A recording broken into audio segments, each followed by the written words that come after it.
রাজশাহী প্রকৌশল ও প্রযুক্তি বিশ্ববিদ্যালয়ের ছাত্র রাজনীতি বন্ধের দাবিতে বিক্ষোভ ও মানববন্ধন করেছে সাধারণ শিক্ষার্থীরা।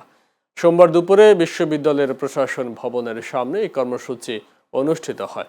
বিক্ষোভে শিক্ষার্থীরা ৩ দফা দাবি তুলে ধরে বলেন, ক্যাম্পাসে অরাজকতা সৃষ্টি করে যারা ছাত্র রাজনীতি পুনরায় চালুর চেষ্টা করছে তাদের বহিষ্কার করতে হবে। এছাড়া 2024 সালের 10ই আগস্ট রুয়েটে জারি করা সকল ধরনের রাজনৈতিক কার্যক্রম নিষিদ্ধের প্রজ্ঞাপনের যথাযথ বাস্তবায়ন ও প্রশাসনের জবাবদিহিতা নিশ্চিত করার দাবি জানান তারা। প্রশাসন একটি নির্বাচনকালীন কমিটি করবে এবং সেই কমিটির আন্ডারে একটি গণভোট আয়োজন করবে রুয়েটের শিক্ষার্থীদের জন্য। সেই গণভোটে আমরা সবাই রায় দিব যে আমরা রুয়েটে কোন প্রকার রাজনীতির পক্ষে আছি নাকি বিপক্ষে আছি।